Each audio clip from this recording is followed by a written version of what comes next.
بہرحال یہ counter revolutionary movements تھیں کہ جب عرب میں حضور کو فیصلہ کن قوت حاصل ہو گئی تو جو بھی مخالفین تھے انہوں نے سر جھکا لیا، سرنڈر کیا، اسلام لے آئے، گویا کہ چھپ گئے اسلام کے لبادے میں. لیکن وہ تھے اسی طاق میں کہ پھر کبھی موقع ملے تو پھر ہم اس نظام کو دہو بالا کر دیں، تلپٹ کر دیں. یہ رد عمل سب سے پہلے خود عرب کے اندر پیدا ہوا، کیونکہ مشرکین عرب کو جب سورہ توبہ کی پہلی 6 آیات نازل ہوئی ہیں جن میں الٹیمیٹم دے دیا گیا کہ اب کسی مشرک قبیلے سے کوئی معاہدہ اللہ کا اور اس کے رسول کا نہیں ہوگا، تمہیں 4 مہینے کی مہلت دی جا رہی ہے، یا ایمان لے آؤ اور یا تمہیں قتل کر دیا جائے گا. یہ بہت سخت آیات ہے قرآن کی، سورہ توبہ کی ابتدائی 6 آیات. اور حضرت علی رضی اللہ تعالیٰ عنہ کا کہنا یہ ہے کہ اس آپ کو معلوم ہے کہ مصحف میں یہ واحد صورت ہے جس سے پہلے بسم اللہ الرحمن الرحیم نہیں لکھی بھی آپ کو نظر آتی. باقی 113 صورتوں کے شروع میں بسم اللہ الرحمن الرحیم ہے. تو کیا وجہ ہے یہاں کیوں نہیں ہے؟ حضرت علی کا فرمانا ہے کہ یہ صورت تو تلوار ہاتھ میں لے کر اتری ہے، اور بسم اللہ الرحمن الرحیم میں اللہ تعالیٰ کے 2 اسماء ہیں، الرحمن الرحیم. تو یہ گویا کہ اس سے متضاد صورتحال ہے کہ اب تمہارے لیے آخری موقع ہے، یا ایمان لے آؤ اور یا قتل کر دیے جاؤ. اس میں ایک تیسری گنجائش خود بخود نکلتی تھی، یا یہ ملک چھوڑ کر چلے جاؤ، اور ایسا بہت سے لوگوں نے کیا، لیکن اکثر لوگوں نے گردن چکائی. لیکن رد عمل ظاہر ہوا. ایک تو مرتدین کھڑے ہو گئے جنہوں نے نئی نئی نبوتوں کو مان لیا، ایک مانعین زکوٰۃ کھڑے ہو گئے کہ ہم زکوٰۃ تمہیں نہیں دیں گے. یہ رد عمل تھا مشرک عرب کا، مشرکین عرب کا. اور حضرت ابوبکر رضی اللہ تعالیٰ عنہ کے دفتر فضائل کا یہ بڑا اہم باب ہے. ود این آئرن فسٹ، حالانکہ وہ بہت رقیق القلب، کمزور، ضعیف الجسہ انسان تھے، لیکن یہ کہ عظیمت کوہ ہمالیہ جو ہے ان کے اندر ظاہر ہوئی ہے.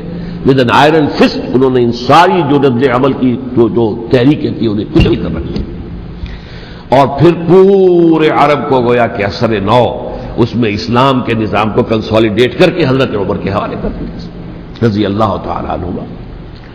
حضرت عمر کے زمانے میں جو جنگیں ہوئیں اس میں سلطنت روما جو ہے، جو اس وقت کی 2 سپر پاورز تھیں، سلطنت روما قیصر روم، ہیرکلیس ہرقل تھا اس وقت کا جو رومی جو قیصر روم تھا، حکمران تھا، شہنشاہ تھا، اور دوسری طرف ایرانی مملکت تھی، خسرو پرویز تھا. لیکن یہ کہ عیسائیت کے ساتھ اسلام کا اس طرح کا تصادم نہیں ہوا تھا حضور کے زمانے میں، بلکہ نجاشی رحمۃ اللہ علیہ نے تو مسلمانوں کو پناہ دی تھی. مقوقس پیٹریارک جو تھے اس کے الیگزینڈریا کے، انہوں نے حضور کے جو نامہ مبارک گیا تھا اس کا بہت اکرام کیا، تکریم کی، تحفے بھیجے حضور کی خدمت میں. ہرقل نے بھی کوشش کی تھی کسی طریقے سے، جیسے کوئی 250 برس پہلے یا 300 برس پہلے، 300 برس پہلے جیسے کانسٹنٹائن جو ایمپرر تھا روم کا، اس نے عیسائیت قبول کی تھی اور ساری سلطنت عیسائی ہو گئی تھی، لہذا اس کی سلطنت باقی رہی، اس کی حکومت باقی رہی. اسی طرح ہم سب مسلمان ہو جائیں، لیکن اس میں وہ ناکام ہو گیا. لیکن یہ کہ کوئی اس نے کنفرنٹیشن نہیں کی حضور سے.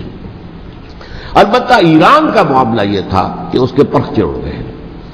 اس نے حضور کے نامہ مبارک کو چاک کیا تھا. حضور نے فرمایا جب اطلاع ملی کہ اس نے اپنی سلطنت کو چاک کر دیا ہے، اس کے ٹکڑے کر دیے. بہرحال وہاں رد عمل شدید تھا، اور ایرانی جان لیجئے کہ ان کے اندر بہت اسٹرانگ نیشنلزم ہے، آج بھی ہے اسٹرانگ نیشنلزم. لہذا ان کے ہاں رد عمل شدید تھا. ان کی تو سلطنت ختم ہو گئی، نسیہ منسیہ ہو گئی، وجود ہی نہیں رہا. لہذا وہاں سے جو کاؤنٹر ریولوشن شروع ہوا ہے وہ پھر ہرمزان جو ایک بہت بڑا جرنیل تھا، اس نے بڑی عیاری کے ساتھ اپنی جان بچائی تھی.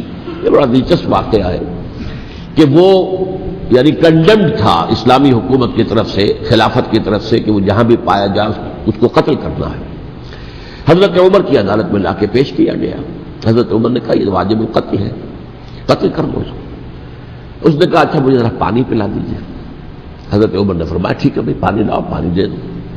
پانی کا کٹورا کرنے مجھے پہلے ضمانت دیجیے کہ جب تک میں یہ پانی نہ پی لوں مجھے قتل نہیں کیا جائے گا. ہاں ہمارا وعدہ ہے. اس نے وہ کٹورا پھینک دیا پانی کا. کرو مجھے قتل کیسے کرو گے، میں نے وہ پانی تو نہیں پیا. اس سے اپنے آپ کو بچایا اس نے. بہرحال آپ اختلاف کر سکتے ہیں کہ حضرت عمر کو اس اس عذر کو قبول نہیں کرنا چاہیے تھا، لیکن بہرحال ان کی اپنی مروت اور شرافت تھی کہ اپنے وعدے کا پاس کیا۔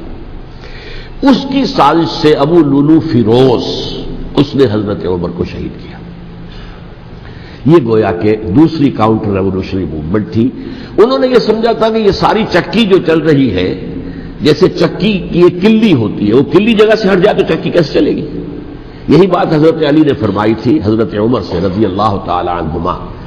جب شام کے محاذ پر کچھ پسپائی سی ہو رہی تھی تو حضرت عمر نے ارادہ کیا میں خود جاؤں گا محاذ پر اور کمانڈ کروں گا۔ حضرت علی رضی اللہ تعالیٰ عنہ نے فرمایا کہ نہیں امیر المومنین آپ مت جائیں، چکی اسی وقت تک چلتی ہے جب تک کہ کلی گڑی ہوئی، آپ کلی ہیں اس وقت اس نظام کی جس کے گرد یہ اسلام کی چکی گھوم رہی، آپ مت جائیں۔ لہذا حضرت عمر نے ان کی بات مانی، اس قدر صائب مشورہ تھا جو دیا تھا۔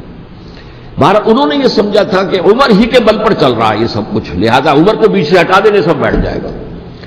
لیکن ظاہر بات ہے کہ محمد رسول اللہ کی بنائی ہوئی عمارت صلی اللہ علیہ وسلم اتنی کمزور نہیں تھی۔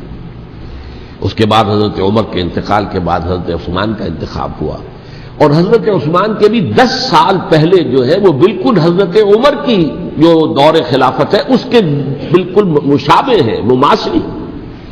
ہمارے ذہنوں میں یہ تصور بٹھا دیا گیا کہ سارے 12 سال شاید فتنہ ہی فتنہ رہا، فساد ہی فساد رہا، دنگا رہا، لڑائی رہی۔ نہیں، 10 سال پورا امن، اور جس طریقے سے فتوحات کا سیلاب حضرت عمر کے زمانے میں جا رہا تھا اسی طریقے سے حضرت عثمان کے 10 سالوں کے دوران گیا۔